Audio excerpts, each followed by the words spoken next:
حدیث بخاری جلد اول میں مرکوز ہے۔ ملک الموت نے کہا، قبر ایک اندھا کنواں ہے، کیڑے مکوڑوں کا گھر ہے، دہشت و عذاب کا گھر ہے جس میں ایسے فرشتے رہتے ہیں اگر زمین میں آ جائیں تو انہیں دیکھ کر سب مر جائیں۔ حضرت جبرائیل علیہ السلام آئے، کہا آپ صلی اللہ علیہ وآلہ وسلم کو خوشخبری ہو اور اپنی امت کو بھی یہ خوشخبری سنا دیجئے کہ جس آدمی نے یہ کلمات کہہ دیے، قبر کے اندھے کنویں کے ہر عذاب سے بری ہے، وہ آدمی جنت میں داخل ضرور ہوگا۔ تو یہ سن کر میں مسکرا پڑا اور اپنے رب تعالیٰ کی بڑائی بیان کی۔ پھر آپ علیہ السلام ایک قدم چلے اور میری طرف متوجہ ہوئے اور کہا، آپ صلی اللہ علیہ وسلم کو خوشخبری ہو اور اپنی امت کو یہ بھی خوشخبری دے دیجئے کہ جس آدمی نے ان کلمات کو کہہ دیا، اللہ تعالیٰ نے اس پر دوزخ کی آگ حرام فرما دی ہے۔ تو یہ سن کر میں مسکرا پڑا اور اپنے رب تعالیٰ کی بڑائی بیان کی، اور اس وجہ سے میں اپنی امت کے لیے مسرور ہوا۔ جس آدمی کو اس حال میں موت آئی کہ وہ جانتا ہو کہ اس نے یہ کلمات کہے ہیں، اس کے گناہ فرشتوں سے اجھل کر دیے جائیں گے، وہ جنت میں داخل ہو جائے گا۔ وہ کلمات یہ ہیں، بسم اللہ الرحمن الرحیم، السلام علیکم ورحمۃ اللہ۔ محترم ناظرین، ایک مرتبہ نبی کریم صلی اللہ علیہ وآلہ وسلم جہنم کا تذکرہ فرما رہے تھے۔ فرمایا، اس میں بہت اندھیری اور تیز کالی آگ ہے جس میں روشنی کا نام نہیں، یہ بدکاروں اور کافر کے رہنے کے لیے بنایا گیا ہے۔ کافر اس میں ہمیشہ قید رکھے جائیں گے، اس کی آگ دم بدم بڑھتی رہے گی۔ جہنم کی آگ اتنی تیز ہے کہ سوئی کے ناک کے برابر کھول دیا جائے تو تمام زمین والے سب کے سب اس کی گرمی سے مر جائیں گے۔ اگر جہنم کا کوئی داروغہ دنیا میں آ جائے تو اس کی ڈراؤنی صورت دیکھ کر تمام لوگوں کی جان نکل جائے گی اور کوئی زندہ نہ بچے گا۔ جہنمیوں کو طرح طرح کا عذاب دیا جائے گا، بڑے بڑے سانپ بچھو کاٹیں گے، بھاری بھاری ہتھوڑوں سے سر کچلا جائے گا، بھوک پیاس بہت لگے گی، تیل جیسا کھولتا ہوا پانی اور پیپ پینے کو ملے گی، اور کانٹے دار زہریلا پھل کھانے کو ملے گا۔ جب اس پھل کو کھائیں گے تو یہ گلے میں رک جائے گا، اس کو اتارنے کو پانی مانگیں گے، وہی کھولتا ہوا پانی دیا جائے گا، اس کے پینے سے آنتوں کے ٹکڑے ٹکڑے ہو کر بہہ جائیں گے۔ پیاس اس بلا کی ہوگی کہ اسی پانی پر پیاس کے مارے ہوئے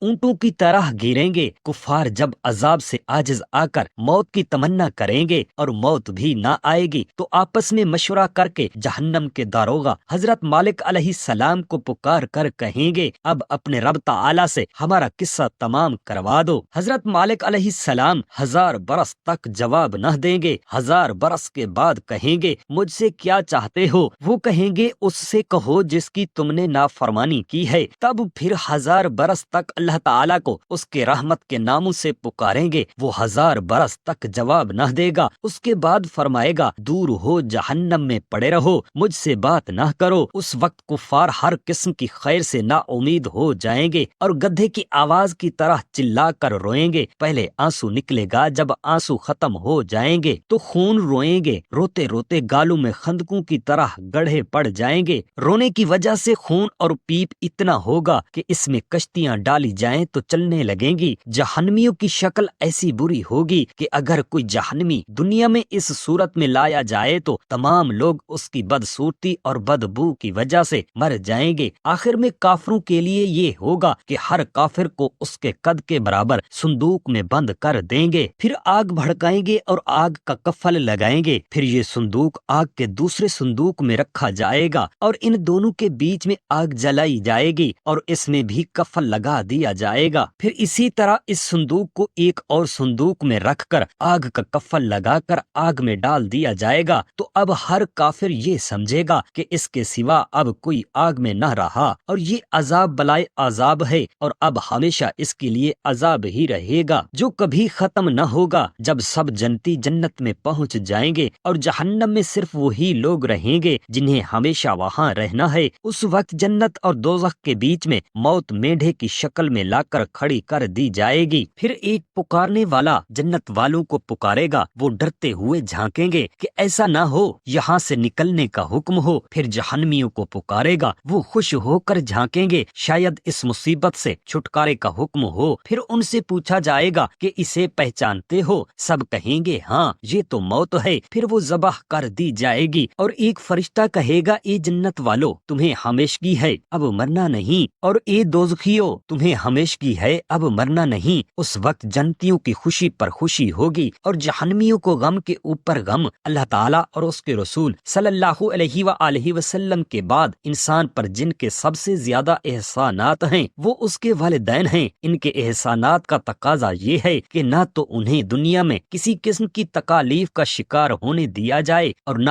آخرت میں۔ آخری لحاظ سے ان کی خدمت کا طریقہ یہ ہے کہ ان پر باقی رہ جانے والی نمازوں، روزوں، بدنی عبادات کا کفارہ ادا کیا جائے، اور جن عبادات کو خود ان کی طرف سے ادا کیا جا سکتا ہو، مثلا حج و عمرہ، انہیں ان کی جانب سے ادا کرنے کی کوشش کی جائے۔ یہی والدین سے محبت کا تقاضا بھی ہے۔ چنانچہ جہاں والدین قبر میں گئے انہیں بھول بھال کر دنیاوی مشاغل میں مصروف ہو جایا جاتا ہے، لیکن اپنے والدین کا ان کی خاطر تکلیفیں اٹھانا ہمیشہ یاد رہا کرتا تھا۔ صحابہ کرام اور صحابیات رضی اللہ تعالی عنہما یہی وجہ تھی کہ وہ اپنے مرحوم والدین کی اسی طرح فکر رکھا کرتے تھے جیسا کہ ان کی زندگی میں خیال رکھا جاتا ہے۔ مذکورہ صحابیہ کا پیارے آقا کریم صلی اللہ علیہ وآلہ وسلم کی خدمت میں سوال کرنا اس مقصد کے تحت تھا، کاش ہماری بھی یہی سوچ بن جائے اور بغیر دیر کیے ہم بھی اپنے والدین کے آخری امور کے بارے میں فکر مند ہونے کا شرف حاصل کر لیں۔ حضرت ابو ہریرہ رضی اللہ تعالی عنہ اور حضرت زید ابن خالد رضی اللہ تعالی عنہ کہتے ہیں، ایک دن رسول کریم صلی اللہ علیہ وآلہ وسلم کی خدمت میں دو آدمی اپنا فیصلہ لے کر آئے۔ ان میں سے ایک شخص نے کہا کہ ہمارے درمیان کتاب اللہ کے قرآن مجید کے موافق حکم کیجیے۔ دوسرے نے بھی یہی عرض کیا کہ ہاں یا رسول اللہ صلی اللہ علیہ وآلہ وسلم، ہمارے درمیان کتاب اللہ کے موافق حکم کیجیے اور مجھے اجازت دیجیے کہ میں بیان کروں کہ فیصلہ کی صورت کیا ہے۔ آپ صلی اللہ علیہ وآلہ وسلم نے فرمایا، بیان کرو۔ اس شخص نے بیان کیا کہ میرا بیٹا اس شخص کے ہاں مزدور تھا، اس نے اس کی بیوی سے زنا کیا۔ لوگوں نے مجھ سے کہا کہ تمہارے بیٹے کی سزا سنگساری ہے، لیکن میں نے اس کو سنگسار کرنے کے بدلے میں 100 بکریاں اور ایک لونڈی دے دی ہے۔ پھر جب میں نے اس بارے میں علماء سے دریافت کیا تو انہوں نے کہا کہ تمہارا بیٹا چونکہ شادی شدہ نہیں ہے اس لیے اس کو سزا 100 کوڑے ہیں اور 1 سال کی جلا وطنی ہے، اور اس شخص کی عورت کی سزا سنگساری ہے کیونکہ وہ شادی شدہ ہے۔ رسول کریم صلی اللہ علیہ وآلہ وسلم نے یہ قصہ سن کر فرمایا، قسم ہے اس ذات پاک کی جس کے قبضہ قدرت میں میری جان ہے، میں تمہارے درمیان کتاب اللہ ہی کے موافق فیصلہ کروں گا تو 100 کے تمہاری بکریاں اور تمہاری لونڈی تمہیں واپس مل جائے گی، اور اگر خود ملزم کے اقرار یا 4 گواہوں کی شہادت سے زنا کا جرم ثابت ہے تو تمہارے بیٹے کو 100 کوڑوں کی سزا دی جائے گی اور 1 سال کے لیے جلا وطن کر دیا جائے گا۔ پھر آپ صلی اللہ علیہ وآلہ وسلم نے حضرت انیس کو فرمایا کہ تم اس شخص کی عورت کے پاس جاؤ، اگر وہ زنا کا اقرار کر لے تو اس کو سنگسار کر دو۔ چنانچہ اس عورت نے زنا کا اقرار کر لیا اور حضرت انیس نے اس کو سنگسار کر دیا۔ جب اللہ تعالیٰ نے حضرت موسیٰ علیہ السلام کو تورات شریف عطا فرمائی تو آپ علیہ السلام نے اللہ تعالیٰ سے عرض کی کہ آپ علیہ السلام کو کوئی ایسی دعا سکھائے کہ جس کے ساتھ آپ علیہ السلام دعا مانگا کریں، تو اللہ تعالیٰ نے آپ علیہ السلام کو حکم دیا کہ لا الہ الا اللہ کے ساتھ دعا مانگا کریں، تو آپ علیہ السلام نے عرض کی کہ تیرے تمام بندے اسی کلمے کے ساتھ دعا مانگتے ہیں، میرا ارادہ یہ ہے کہ تو میرے لیے ایسی دعا مخصوص فرما کہ جس کے ساتھ میں تجھ سے دعا مانگا کروں۔ تب اللہ تعالیٰ نے فرمایا، اے موسیٰ، اگر تمام آسمانوں کی تمام مخلوق اور سمندر اور جو کچھ ان میں ہے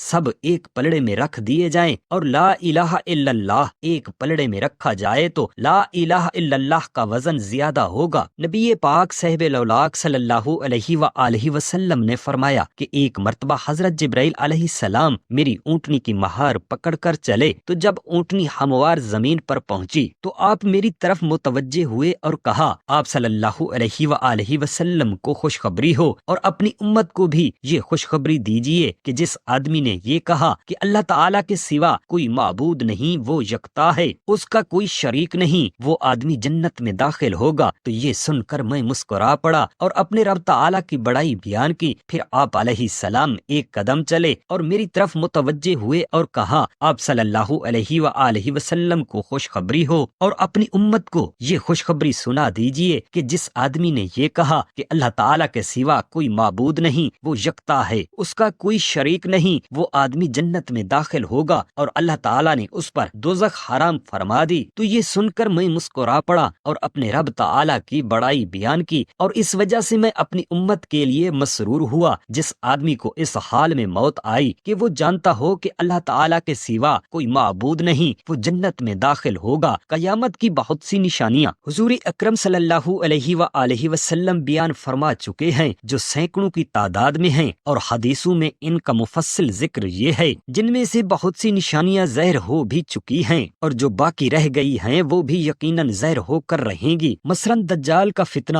امام مہدی کا ظہور، حضرت عیسیٰ علیہ السلام کا آسمان سے اترنا، یاجوج و ماجوج کا نکلنا، دبۃ الارض کا خروج، حضرت عیسیٰ علیہ السلام کی وفات کے کچھ دنوں کے بعد جب قیامت کے آنے میں صرف 40 برس رہ جائیں گے تو ایک خوشبودار ٹھنڈی ہوا چلے گی اور وہ لوگوں کے بغلوں کے نیچے سے گزرے گی۔ اس ہوا کے لگتے ہی تمام ایمان والوں کی وفات ہو جائے گی اور روئے زمین پر صرف کفار ہی کفار رہ جائیں گے، اور انہی اشرار پر قیامت قائم ہوگی۔ یہ سب قیامت کی وہ نشانیاں ہیں جو ابھی تک ظاہر نہیں ہوئی ہیں، مگر ان سب کا ظہور اتنا ہی یقینی ہے جتنا کہ رات کے بعد دن کا آنا یقینی ہے، کیونکہ حضور مخبر صادق الامین صلی اللہ علیہ وآلہ وسلم نے ان سب علامات قیامت کے ظاہر ہونے کی خبر دی ہے۔ قیامت کی یہ دو نشانیاں ان نشانیوں میں سے ہیں جو اس زمانے میں ظاہر ہو چکی ہیں اور جن کو ہر شخص آج اپنی آنکھوں سے دیکھ سکتا ہے۔ پہلی نشانی کہ لونڈی اپنے آقا کو جنے گی۔ شارحین حدیث نے اس کے بہت معانی بیان فرمائے ہیں، مگر فقیر ارکم الحروف کے نزدیک اس حدیث کا سب سے زیادہ راجح اور واضح مطلب یہی ہے کہ اولاد نافرمان پیدا ہونے لگے گی، یعنی لڑکے اپنی ماؤں کے ساتھ ایسا سلوک کریں گے جیسے سلوک مولا اپنی لونڈی کے ساتھ کیا کرتا تھا۔ تو گویا ماں نے اپنے لڑکے کو نہیں جنا بلکہ اس کے پیٹ سے اس کا مولا پیدا ہوا۔ چنانچہ آج کل کی اولاد ماں باپ کے ساتھ جو سلوک کرتی ہے وہ بالکل ظاہر ہے۔ دوسری نشانی کے سیاہ فام اونٹوں کے چرواہے محلوں میں فخر کریں گے۔ اس کا مطلب یہ ہے کہ حقیر و ذلیل پست اقوام کے لوگ جن کو کبھی پھونس کی چھپر بھی میسر نہ تھی، وہ اونچی اونچی کوٹھیوں اور شاندار بنگلوں میں فخر کریں گے۔ یہ منظر آپ عرب میں بھی دیکھ چکے ہیں کہ کالے کالے تکرونی عرب بدوی جو اونٹوں کے چرواہے تھے آج اپنی اپنی کوٹھیوں میں کسی ٹھاٹ باٹ کے ساتھ متکبرانہ زندگی بسر کرتے ہیں، اور اپنے ملک میں بھی چرواہے بلکہ ان سے بھی کہیں بدتر لوگ آج اپنے اپنے بنگلوں میں فرعون بنے بیٹھے۔